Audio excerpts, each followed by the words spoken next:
चल यार let's get started, ठीक है। अब थोड़ा सा, थोड़ी देर 45-50 मिनट्स है ना, थोड़ी देर प्लीज चुप रहना।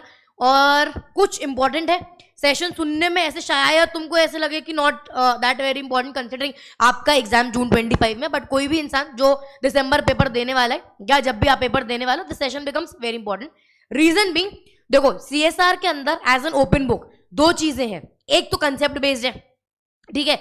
अब कंसेप्ट बेस पे अपन क्लास में इतनी चर्चा कर लेते हैं कि कैसा भी पेपर आए अपने को उसको अटेम्प्ट करने में कभी डर नहीं लगता, है ना। अब जैसे 135 बेस्ड हमने कोई क्वेश्चन तुम्हें दे दिया तो it will not be a problem for you कि भाई कुछ भी पूछ लो हमको आता है, ठीक है। कहां लिखना है, क्या लिखना है, क्या ऐड करना है, नहीं करना है, वी नो।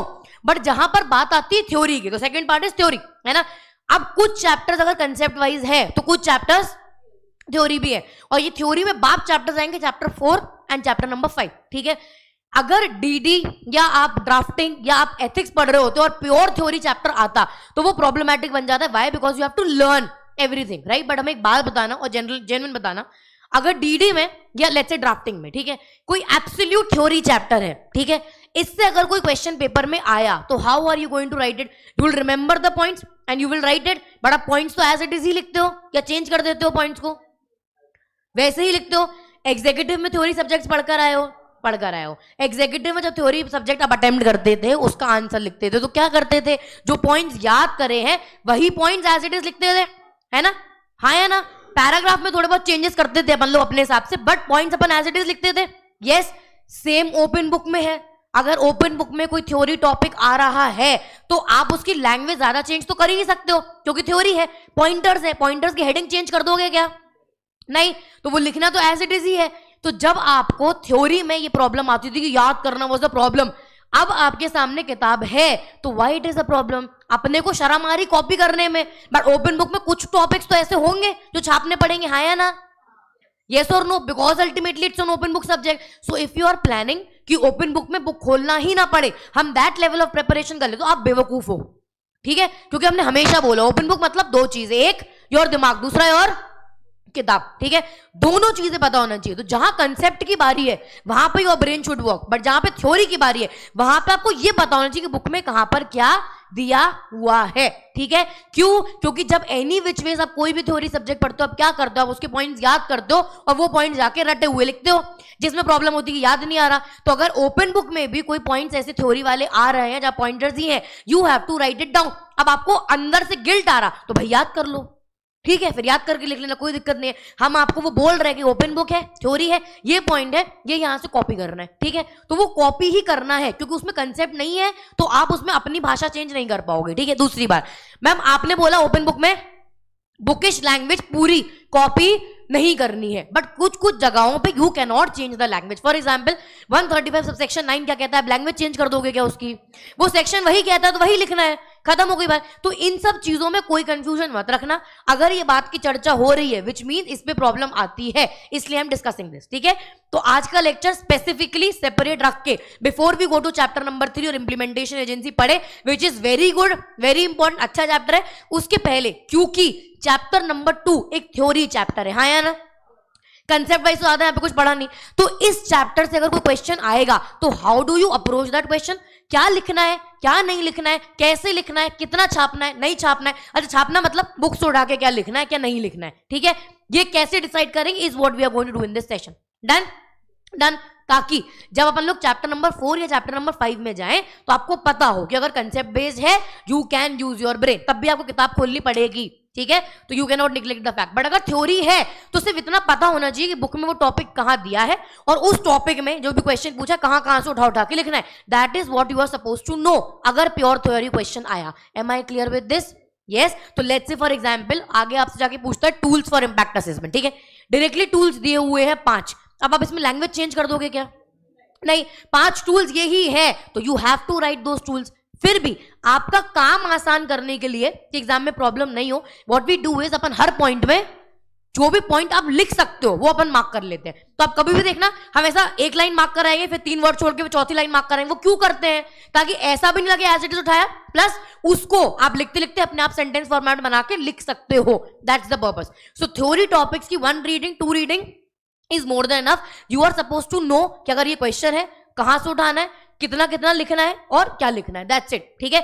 उसमें आप अपनी लैंग्वेज में नहीं लिख पाओगे। Had it been D, had it been drafting, तो ऑब्वियसली आप पॉइंट लिखते अपनी भाषा में लिखते, है ना।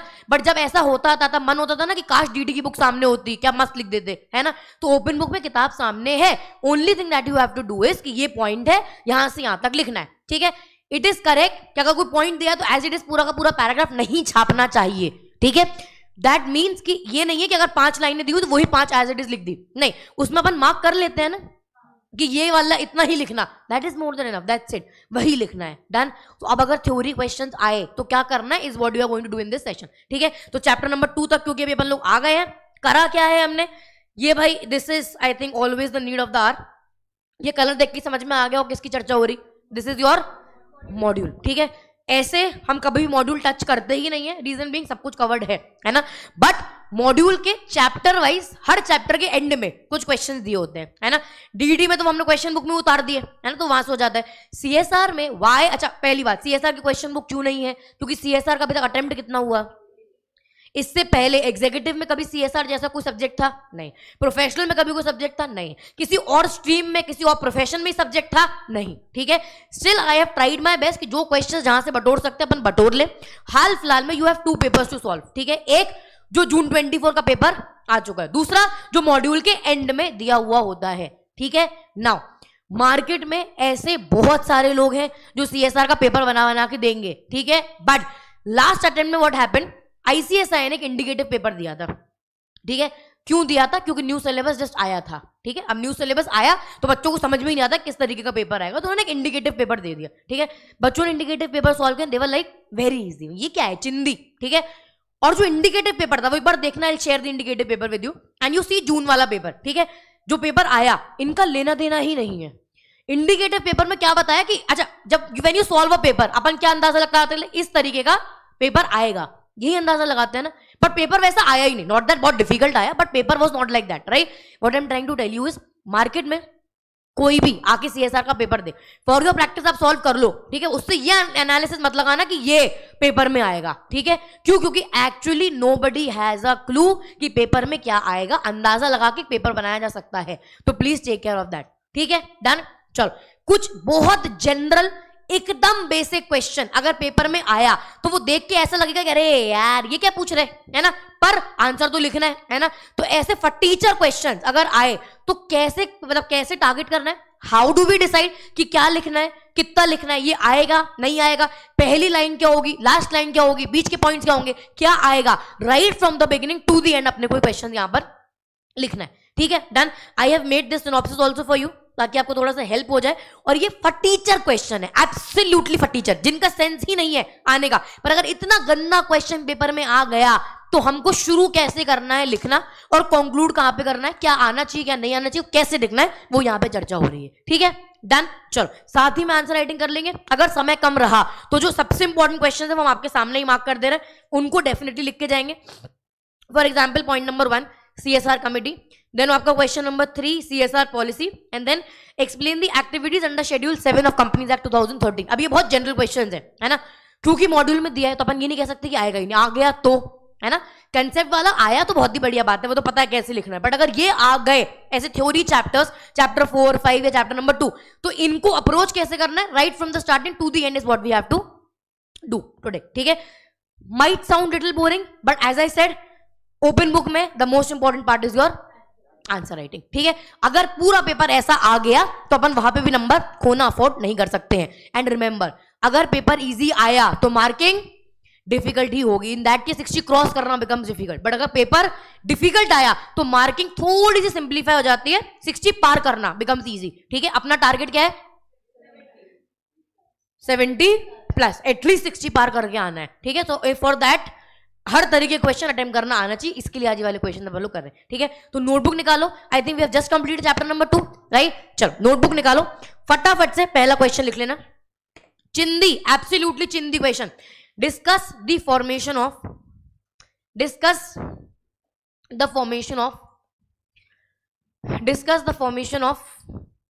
CSR committee,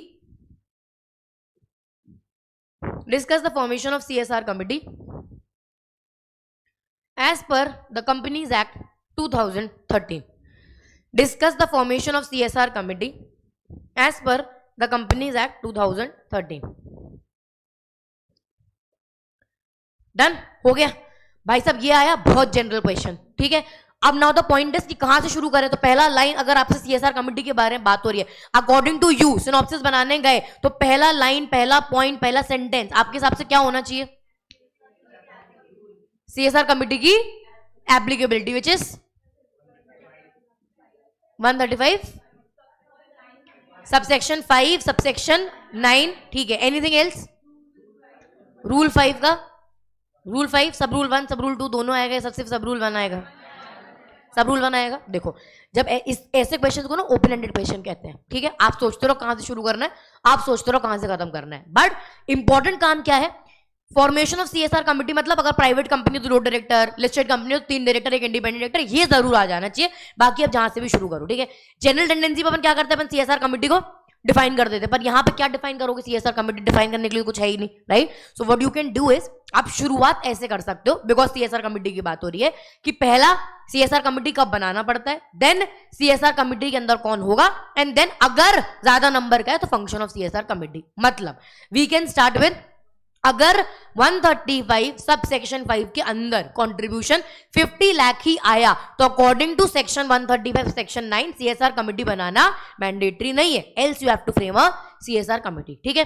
then second you can come to formation of CSR committee. So rule 5 sub rule 1 of CSR rule 2014 talks about composition of CSR committee, जिसमें पॉइंट लिखना शुरू करोगे। पहला, listed company 3 director 1 independent, then unlisted public company, private company and foreign company, हो गया। अब अच्छा, कायदे से आंसर यहां पे खत्म, बट एग्जाम में ओपन बुक में 3 नंबर का क्वेश्चन आएगा नहीं, कम से कम 5 नंबर। आप खुद बोलो, अच्छा इतना सफिशिएंट है, बट 5 नंबर देगा वो तुम्हें? नहीं देगा। तो और क्या ऐड कर सकते हैं? रूल 5 सब रूल 1 इंपॉर्टेंट था, वो अपन ने डाल दिया। अब क्या ऐड कर सकते हो? अब आपके हिसाब से आप चाहो तो 135 सब सेक्शन 3 ऐड कर दो। CSR कमिटी का काम क्या है? Formulate, monitor and recommend. आप चाहो तो रूल 5 सब रूल 2 ऐड कर दो, अकॉर्डिंग टू यू, ठीक है, दैट्स योर कॉल। बट कुछ आपको यहां पर और ऐड करना पड़ेगा, ठीक है। तो यू कैन, अगर देखो सिंपल बात है, फॉर्मेशन ऑफ CSR कमिटी की बात हो रही है, अगर ऐसा ओपन एंडेड क्वेश्चन है, ऑलवेज स्टार्ट विद डिफाइनिंग, जिसके बारे में भी बात हो रही है, क्योंकि यहां पे CSR कमिटी की बात हो रही है, तो अपन ने डिफाइन करना, डेफिनेशन तो है नहीं, तो हमने कहां से शुरू करा? बेसिक से, किसको कमिटी बनानी, किसको नहीं बनानी, and then we came to composition, and then we came to function of CSR committee. समझ में आया क्या किया? क्लियर हुआ? यस, साथ में ही आंसर लिखेंगे, ठीक है। कोई डाउट तो नहीं है इसमें कैसे अप्रोच करना है? लाइव वर्चुअल वालों क्लियर हुआ?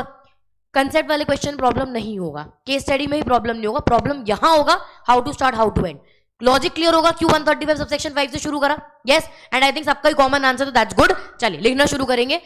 सबसे पहली line always, section 135 of companies act 2013, section 135 of companies act 2013, Section 135 of Companies Act 2013 and Rule 5 of CSR Rules 2014 and Rule 5 of CSR Rules 2014 and Rule 5 of CSR Rules 2014 deals with या talks about CSR committee. Section 135 of Companies Act 2013 and Rule 5 of CSR Rules 2014 deals with CSR committee. ठीक है, चलिए next point लिखना। If, एक second, if नहीं, according to section 135 subsection 9, according to section 135 subsection 9 of companies act, according to section 135 subsection 9 of companies act 2013, if the amount of CSR contribution, if amount of CSR contribution under section 135 subsection 5, if amount of CSR contribution under section 135 subsection 5 does not exceed 50 lakh, does not exceed 50 lakh, it is not mandatory to form a CSR committee. It is not mandatory to form a CSR committee.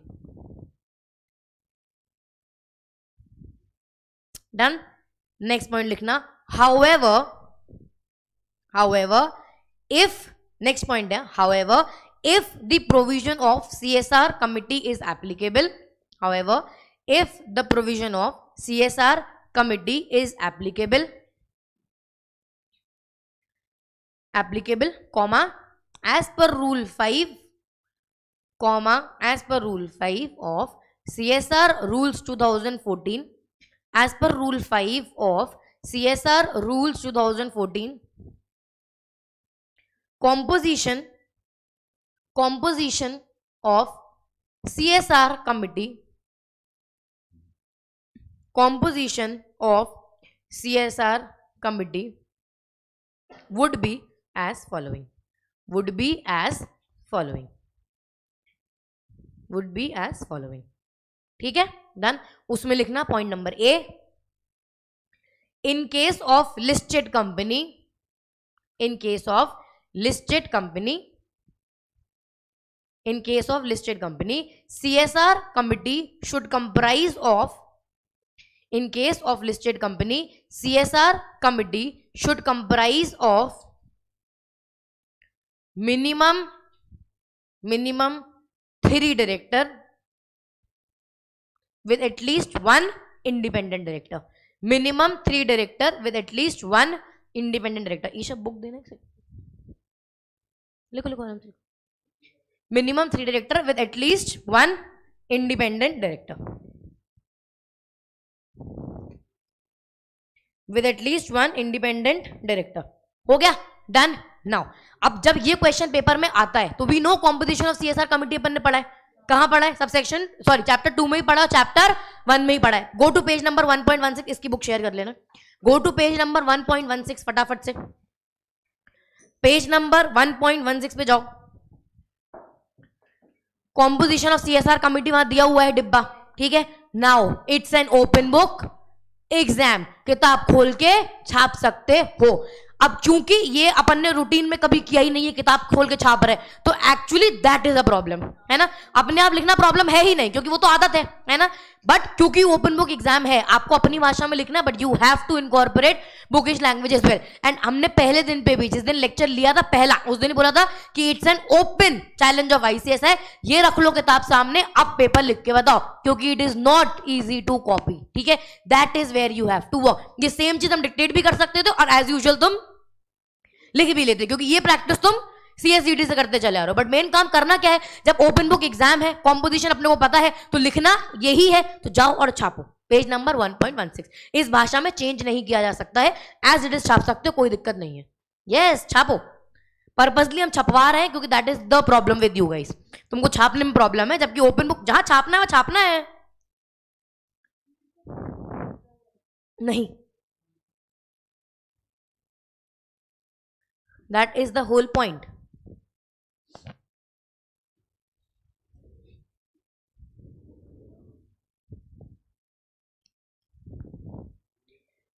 Page number 1.16 chapter number 1. कोई इंसान अगर module refer कर रहा हो, topic number 7 CSR committee chapter number 1.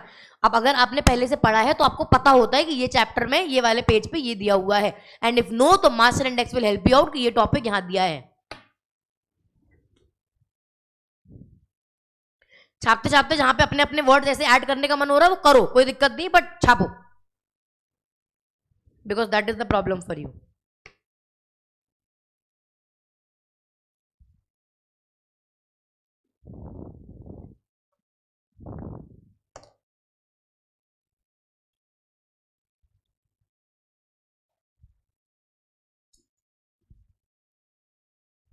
Paper में इतना time नहीं है, पेन पेंसिल गिराती रह जाएगी तो हो गया काम.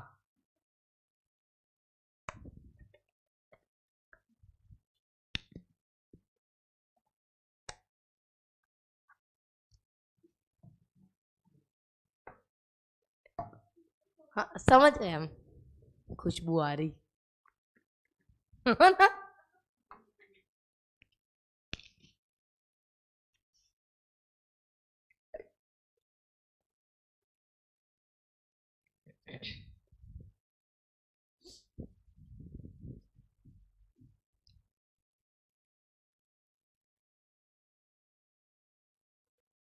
हो गया, नंद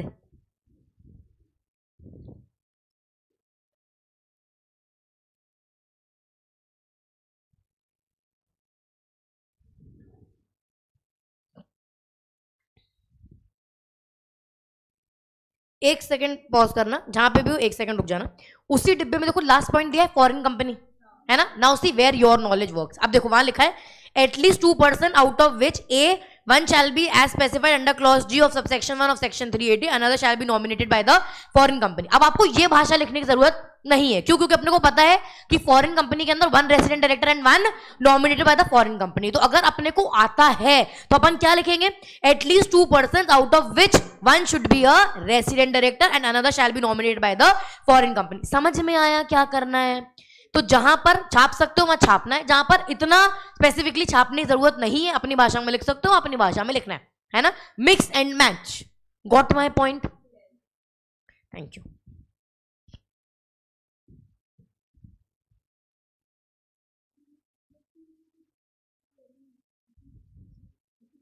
हाँ लिख दो, लिख दो, लिख दो। इतना दिमाग लगा, 2 लिखने का मतलब 2 लिख दो, लिखो। तो गॉट माय पॉइंट लिखो यहां से देख के, पर जो आप अपनी भाषा में लिखना चाहते हो अब लिखो, ठीक है। For example if I am writing private companies 2 और more directors, I will write private companies 2 और more directors. If independent director is not mandatory so no independent director is needed, या जैसी भी आप आपकी भाषा में लिखना चाहो, है ना। Mix and match. बुक में जाओ, बुक में ताकि पता हो कि ये लिखना है, उसमें आप लिखते लिखते अपनी राइटिंग में अपनी लैंग्वेज में लिख दो, कोई प्रॉब्लम नहीं है, ठीक है। Got it? Yes, done. अच्छा, पहला पॉइंट अपन लोगों ने सीएसआर कमिटी एप्लीकेबल यानी ये बता दिया, देन अपन लोगों ने कॉम्पोजिशन ऑफ सीएसआर कमिटी बता दी। अब अगर पेपर में ये क्वेश्चन 3-4 नंबर का है तो इतना कंटेंट सफिशिएंट है, बट अगर ऐसा लगे कि ये कंटेंट सफिशिएंट नहीं बैठ रहा, नाउ अब रूल 5 सब रूल 2 ऐड करना है, वो ऐड कर दो। सेक्शन 135 सब सेक्शन 3 बात करता है कि सीएसआर कमिटी का काम क्या है, फॉर्मुलेट, रेकमेंड, मॉनिटर, वो ऐड करना है, वो ऐड कर दो, बट ये सब सेकेंडरी, ठीक है। तो सिर्फ नीचे हिंट में लिख दो, hint, hint if needed, bracket में लिखना, ये पेपर में नहीं लिखना है, हिंट दे रहे हैं, hint if needed, if needed either add 135 subsection 3, either add 135 subsection 3 और रूल 5 सब रूल 2, और रूल 5 सब रूल 2।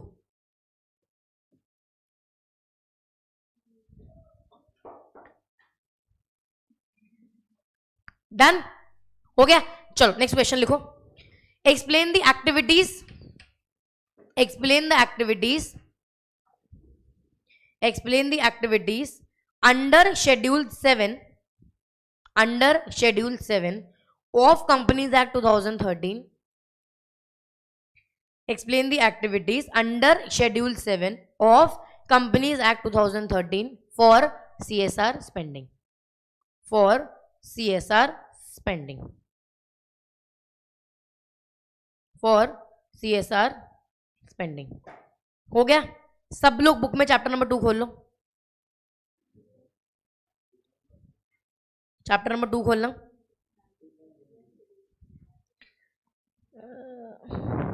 हाँ भाई चलो। अच्छा यहाँ पे सुनना, अगर वो सिर्फ इतना बोलता कि शेड्यूल 7 की क्या एक्टिविटीज है बताओ, तो अपन भाई पूरा शेड्यूल 7 लिख के आ जाते। उन्होंने स्पेसिफिकली क्या बोल दिया कि शेड्यूल 7 एक्ट की एक्टिविटीज जो दी हुई है उनको प्रॉपरली एक्सप्लेन करना है, ठीक है। अब देखो, अब हमें एक बात बताओ, ये आपको पता है, ये आपको आता है, पर ये अपनी लैंग्वेज में लिख पाओगे?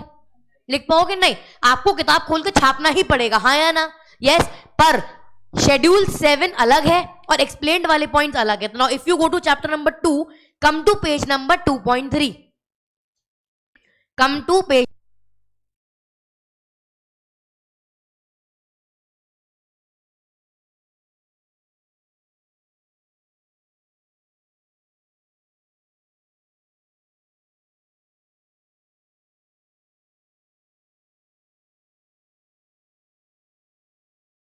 साइंस की स्टूडेंट तो नहीं थे आप?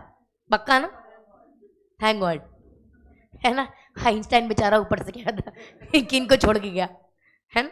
चलो सुनो, अच्छा यहाँ पे नाउ, अब दिस इज समथिंग जो अब तुम चाहो भी अपने आप से लिखना तो नहीं लिख पाओगे, छापना पड़ेगा, किताब खोलनी पड़ेगी। That is where the book works. तो आपको ओपन बुक में पता होना चाहिए कि कहां से उठा के लिखना है। समझ में आ गया? डन, ठीक है। अब now if you go to page number 2.3, ठीक है। अभी 2.3 पे इतनी सारी एक्टिविटीज दी हुई है, याद करो हमने आपको बोला था कि यहां पर एनटीपीसी की एक्टिविटीज, मतलब इस एक्टिविटी के अंदर क्या क्या आएगा ये दिया हुआ है कि रेडिकेटिंग हंगर के अंदर क्या क्या आएगा ये भी आएगा, ये दिया हुआ है, एक्सप्लेन कर रहा है, बराबर। तो ये आपको लिखना है। But now the problem is कि तो 4-5 पन्नों तक दिया हुआ है है ना, कहां से कहां तक लिखे, क्या लिखे क्या नहीं लिखे, इट्स अ प्रॉब्लम, यस और no, right? That is what you have to analyse in the exam कि अब हम कहां से कहां तक लिखे, तो हम बता रहे कैसे एनालाइज किया जाता है, ठीक है? अच्छा, अब यहां पे देखना, जैसे let's say for example you go to activity number 1, ठीक है, इरेडिकेटिंग हंगर और ये स्वच्छ भारत कोश वगैरह, राइट? तो आप पहले ये एक्टिविटी लिखोगे, यहां से यहां तक कि शेड्यूल 7 की पहली एक्टिविटी ये है, ठीक है?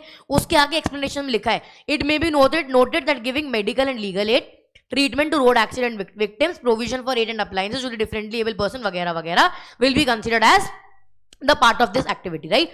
Nobody is asking to you to छापोफाई दिस, आप ये तो लिखोगे ही एज इट इज। आपको मालूम है कि गिविंग मेडिकल लीगल एड वगैरह इसके अंदर आता है, आप आपकी भाषा में लिख सकते हो कि giving medical and legal aid treatment to road accident victims, provision for aid and appliances differently able person, request for inclusion trauma care around highways in case of road accident are all a part of schedule 7 activity number 1, ठीक है? That is how you have to write. समझ में आया? Done. अच्छा, अगर हम तुमसे बोल भी दें कि देखो इतनी सारी एक्टिविटीज दी हुई हैं, इनको उठा के लिख दो, लिखना चाहिए, do you have time? Do you have time? नहीं। तो हमें इंस्टेंटली क्या समझ में आया कि एक काम कर रहे हैं, ये यहां से यहां तक समझा दे रहे, ये ज्यादा बेटर है, ठीक है? डन। हम ये रट के आए थे घर से कि एक काम करेंगे, अगर ये आया तो यहां से यहां तक लिख देंगे, नहीं, उस टाइम पे immediately I have to improvise कि भाई इतना टाइम तो है नहीं, ये शेड्यूल 7 एक्सप्लेन करने का तो बहुत लंबा चला जाएगा, है ना? तो अब क्या करें? तो इन दैट केस इतना लिखने के बजाय इतना इतना लिख दे रहे, that is more than enough. तो ये चीजें आप पहले से रट के नहीं जा सकते हो, there will be few instances जहां पे you have to improvise immediately during the exam कि करें क्या इस क्वेश्चन को लेके। ये समझ में आया? तो अभी आई एम टेलिंग यू आप क्या करो, बट ऐसे भी क्वेश्चन आएंगे जो सिंपल है, पर क्योंकि समय की कड़की है, आंसर बहुत लंबा जा रहा, तो अब आपको उस टाइम पे इंप्रोवाइज करना पड़ेगा कि क्या लिखे क्या नहीं लिखे, ठीक है? हम याद करके नहीं आए थे, या ऐसा नहीं हमने आईसीएसआई से पूछा कि सुनो ये जो क्वेश्चन आपने दिया उसमें यहां से यहां तक लिख दें या हटा देते हैं, नहीं, हमें लगा कि क्वेश्चन देखिए कि this is more than enough, तो that is something that you have to improvise during your exam, ठीक है? पहली एक्टिविटी लिखी, यहां से यहां तक समझा दिया, आगे बढ़ो, सेकंड एक्टिविटी पे जाओ, सेकंड एक्टिविटी पे जाओ। अब सेकंड एक्टिविटी में आपके पास बहुत सारे पॉइंटर्स दिए हुए हैं, अब क्या करें? अब क्या करें? करेक्ट, शानदार, 3 पॉइंट इसके, 3 पॉइंट इसको उठा के आगे बढ़ेंगे, राइट? आपके साथ प्रॉब्लम क्या है, अपन लोग खुद सेल्फ डाउट में चले जाते हैं कि यार यही 3 पॉइंट लिखना सही होगा क्या, पर व्हाट इफ कोई और 3 लिखना हो तो, अरे क्यों इतने सारे पॉइंट लिखे हैं ना, इनमें से हम कोई भी 3 लिखे, कैसे गलत हो जाएगा, है ना? तो बस ये जो अपने आप को तुम सेल्फ जज कर रहे हैं ना बैठे बैठे कि पता नहीं हम जो लिख रहे हैं शायद बगल वाला सही लिख रहा है, हम गलत लिख रहे हैं, व्हाट इफ वो गलत लिख रहा हो, ठीक है? तो उस टाइम पे you have to improvise, you have to जज कि क्या करना है। उसने अपने मन से बोला कि 3 पॉइंट इसके, 3 पॉइंट इसके लिख के आगे बढ़ते हैं, फाइन, हम होते हैं शायद 2 पॉइंट इसको, 2 पॉइंट लिख के आगे बढ़ जाते हैं, राइट? क्योंकि मेरे पास उतना ही समय है, that is also acceptable, no problem at all, ठीक है? फिर आप नेक्स्ट एक्टिविटी पे गए, नेक्स्ट एक्टिविटी में गए। अच्छा, अब इसमें लग रहा है कि इतना लिखना सफिशिएंट है, तो फाइन है, नहीं है, मैम ने कुछ पॉइंट्स इंपॉर्टेंट मार्क करा है, उनको ऐड करके, उनको भी लंबा लंबा नहीं लिखना है, शॉर्ट में, training to women, augmenting and strengthening infrastructure, other measures for reducing inequalities faced by socially and economically backward group, उतना उतना लिख दिया तो भी चलेगा, ठीक है? Getting my point? It's not important कि मैं पूरा पूरा पॉइंट एक्सप्लेन करूं, उसमें कीवर्ड्स हैं, उतना उतना लिखा तो भी चल जाएगा। Getting my point? Live virtual वालों, समझा क्या करना है? तुमको समझा क्या करना है?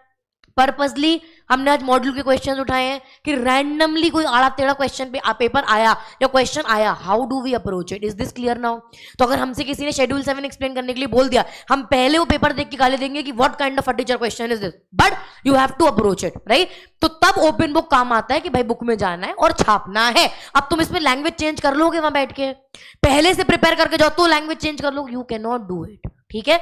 तो इस सब्जेक्ट में समय बचाओ, जब पढ़ना है तब पढ़ो, पेपर में जाके जहां छापना है वहां छापना है, दिमाग से लिखना है वह दिमाग से लिखना है। समझ में आ गया? Done. I am not asking you to write this answer अभी, क्योंकि एब्सोल्यूट वेस्ट ऑफ टाइम, ठीक है? हम बोल नहीं रहे, पर हम बता रहे क्या करना है। देखो एक्टिविटी नंबर 4 में आओ, एक्टिविटी नंबर 4 में आओ। हो सकता है कोई बच्चा इसको एक्सप्लेन करे, हो सकता है कोई बच्चे को लगे यार इसमें ज्यादा टाइम लग जाएगा, मैं एक काम कर रहा हूं यहां से 3 एक्टिविटी उठा के लिख दे रहे, दैट इज ऑल्सो फीजिबल। क्या प्रॉब्लम है? कोई प्रॉब्लम है? नहीं। हो सकता है किसी बच्चे को ये लिखना ज्यादा फीजिबल लगे, हो सकता है किसी बच्चे को ये एक्टिविटीज उठा के इनको शॉर्ट में लिखना ज्यादा फीजिबल लगे, एब्सोल्युटली योर कॉल। इसका कोई भी सही या गलत पैटर्न नहीं है, ठीक है? ये पूरी बुक में ये दिया हुआ है, मैं ये लिखूं मैं या ये लिखूं, मुझे पॉइंट एक्सप्लेन करना था, I am doing that. Getting my point? Yes. जबरदस्ती हाँ करने का है, मुंडी मटकाने की जरूरत नहीं है, ठीक है? हाँ।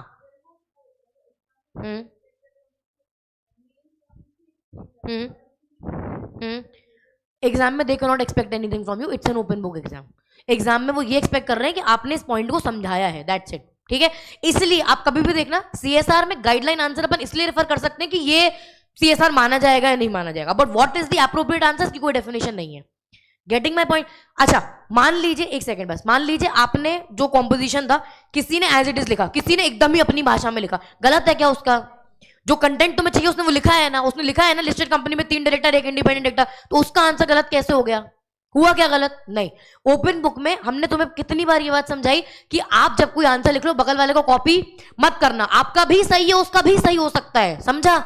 हर किसी का आंसर लिखने का तरीका अलग है मैम, फिर वो एग्जामिनर को एक एग्जाम शीट मिलेगी, उसके हिसाब से वो चेक करेगा, राइट? करेगा, बट ओपन बुक एग्जाम में एक रफ आइडिया दिया जाता है कि this should be included in the answer, वो आपके आंसर में होना चाहिए। जैसे फॉर्मेशन ऑफ सीएसआर कमिटी, उसमें ये 4-5 पॉइंट्स फॉरेन कंपनी वगैरह वाले होने चाहिए, वो आपने लिखे, गुड टू गो, समझा?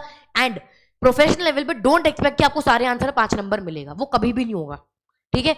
वो कब होता है? जब आपसे डायरेक्ट क्वेश्चन पूछ लिया कि सीएसआर एक्टिविटी है या नहीं है तो 1 नंबर, नहीं है तो 0, ठीक है? तब होगा, अदरवाइज 3.5 नंबर हाईएस्ट है किसी भी आंसर में, तो ये पकड़ के चलो, ठीक है? 3.5 4 से ज्यादा आप किसी रैंकर की भी नोटबुक निकालो नहीं मिलता है। अब तुम गिन लो सारे क्वेश्चन में 3.5 नंबर गिन लो, 60-70 बनता है, इसलिए उससे ज्यादा किसी का आता नहीं है, ठीक है? Got the point? डन?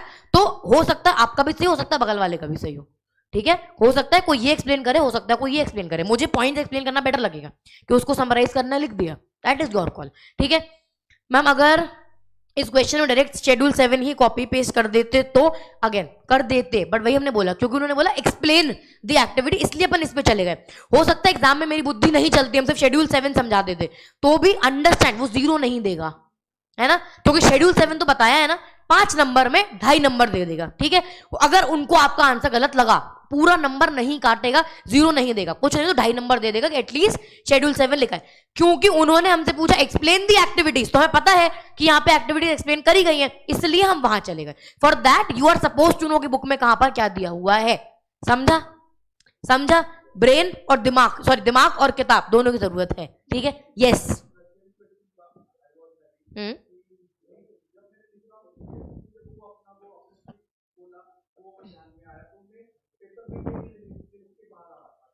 कौन सा स्टिकी नोट? हाँ। हम्म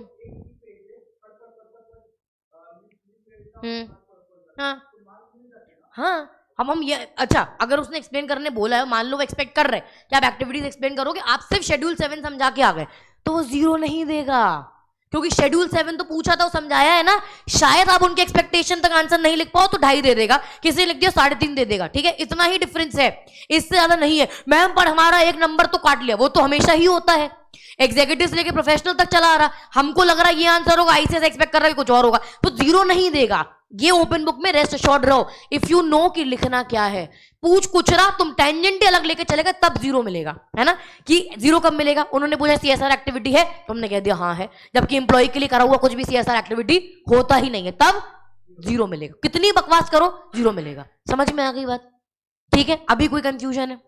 नहीं। लाइव वर्चुअल वालों, व्हाट आर द एक्टिविटीज पूछा हो तो डायरेक्ट पॉइंट लिख सकते थे, लिख देते, कोई दिक्कत नहीं है ना? क्योंकि पढ़ने के बाद हमें यही समझ में आता है कि भाई शेड्यूल 7 लिखना है, हम समझा के आ जाते। समझ में आ गया क्या करना है? What the point? यस। चलो एक क्वेश्चन, बस एक क्वेश्चन और कर लेते हैं। एज आई सेड इंपॉर्टेंट है।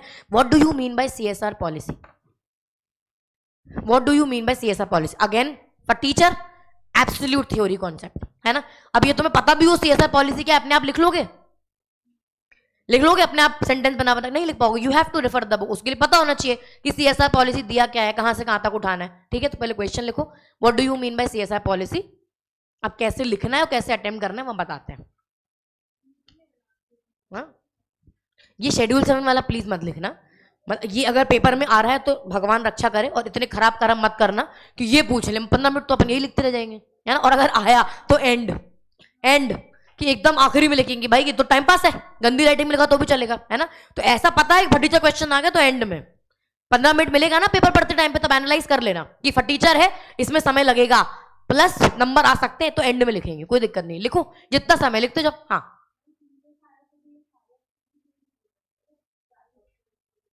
एक्टिविटी तो सारी लिखनी पड़ेगी। अगर मतलब अगर आ गया तो मान लो आपने 4 एक्टिविटीज समझाई, 5वीं एक्टिविटी तो आपको ऐसे होगा कि बाप रे इतना तो समय ही नहीं बचा है, तो नथिंग एल्स, बस एक्टिविटीज लिख के आ जाना एटलीस्ट, ठीक है? डन। चलो अच्छा लास्ट फटाफट सुन लो, what do you mean by CSR policy, right. अब तुम कोशिश कर लो इसको अपने आप लिख पाओगे, नहीं लिख पाओगे। आप अपनी लैंग्वेज में लिख पाओगे? आप कॉम्पोजिशन ऑफ CSR कमिटी लिख देते, रूल 5 लिख देते, 135 सेक्शन 9 लिख देते, ये लिख पाओगे क्या? नहीं लिख पाओगे। क्यों नहीं लिख पाओगे? Because this is an absolute theory concept. अब क्या करें? अब हम लोग बुक को रेफर करना पड़ेगा। Go to chapter number 2, go to page number 2.19, go to page number 2.19।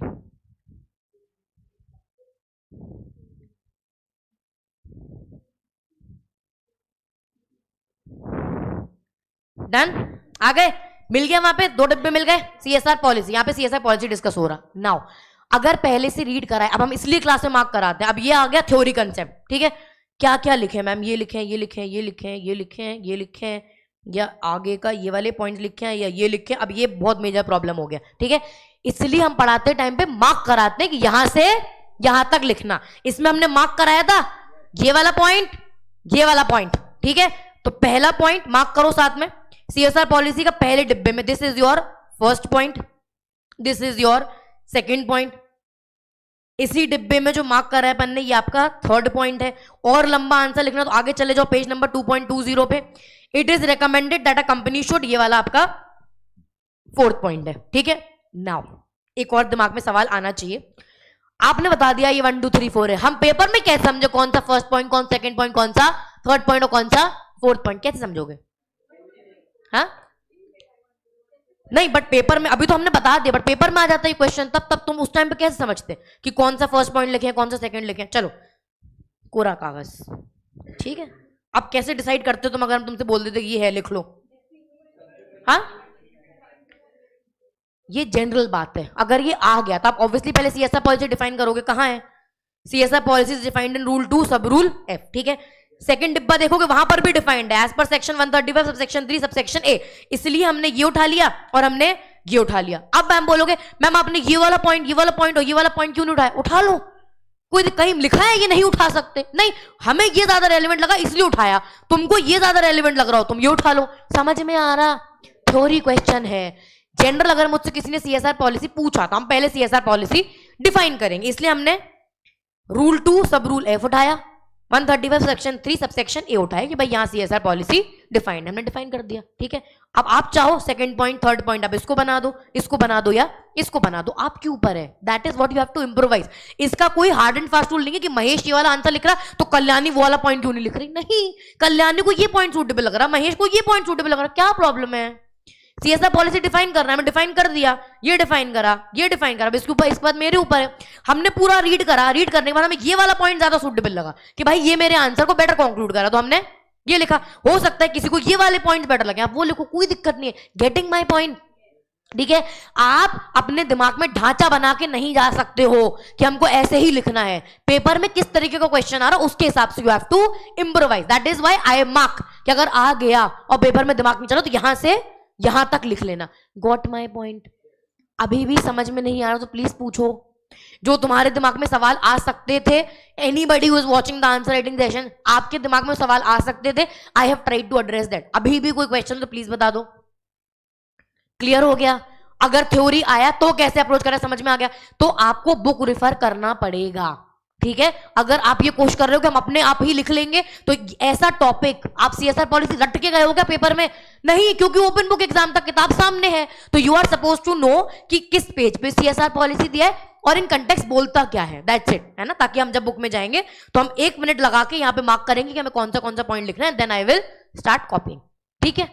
समझ में आ गया? क्लियर? डन। घर जाके आज कॉपी करोगे, ठीक है, कॉपी करोगे, because that is the problem for you, ठीक है। So you will go to page number 2.19 2.20 and you will copy. Schedule 7 वाला मत लिखना, टाइम वेस्ट हो जाएगा, बट ये घर जाके कॉपी करोगे। Am I clear? सॉर्टेड? अभी भी कोई कंफ्यूजन डाउट है तो प्लीज बता दो। न्यूमेरिकल्स नहीं आते बेटा, और अगर आया भी तो कंट्रीब्यूशन कैलकुलेट करने आएगा मैक्स टू मैक्स। अभी लास्ट पेपर में तो नहीं आया, ठीक है, बट अगर आया तो मतलब we can deal with it, don't worry, ठीक है। मैम शेड्यूल 7 वाले आंसर में नॉट इंक्लूड वाले एक्टिविटीज भी लिखना है। अच्छा देखो, हमें लग रहा है कि फिट होगा, but do you have time? कि शेड्यूल 7 में क्या नहीं आता है वो लिखना, टाइम है ही लिखने का? नहीं, तो नहीं लिखना है, खत्म, ठीक है। समय है तो बिल्कुल लिख लो ना, but do you have time? No, तो नहीं लिखना है। पहले जो इंपॉर्टेंट है वो लिख लो, ठीक है। Got it? यस, पक्का, श्योर। ऐसा अगर क्वेश्चन पेपर आया, इतना थ्योरी, किताब खोलना पड़ेगा और छापना पड़ेगा। ठीक है, डन, गॉट इट। कैसे शुरू करना है, कैसे खत्म करना है, क्या डालना है क्या नहीं डालना है, समझ में आ गया। कौन से पॉइंट आने चाहिए, कौन से नहीं आने चाहिए, इसकी कोई क्लियर डेफिनेशन नहीं है। You will go to the book, वहां पे आपको समझना पड़ेगा कि ये वाला पॉइंट लिख सकते हैं, दैट्स फाइन। ठीक है, डन। चल,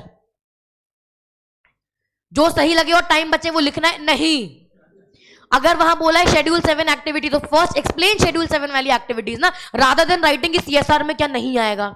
जब वो बोल रहा है एक्सप्लेन शेड्यूल 7 एक्टिविटीज, तो तुम पहले शेड्यूल 7 एक्टिविटीज समझा दो ना, जब पता है टाइम टेकिंग है, रादर देन राइटिंग की सीएसआर में ये एक्टिविटीज नहीं आती है, अब शेड्यूल 7 पे जाते हैं। इफ यू हैव टाइम तो ये कर लो, बट नहीं है, पता है ना, तो शेड्यूल 7 लिखो फिर सीधा। ठीक है, समय है, सब लिख दो, पूरी किताब उतार देना, पर जब नहीं है तो जो पूछा है पहले वो लिख दो, उसके बाद टाइम पास करना। ठीक है, चल, तो अब इसके बाद अपन लोग मिलेंगे कल। Tomorrow we would be starting with a new chapter. All those who are watching the answer writing session, I hope this helps you out. अभी भी कुछ समस्या लग रही है तो प्लीज लेट मी नो। ठीक है, चलिए, thank you so much, bye bye, tata, see you, take care.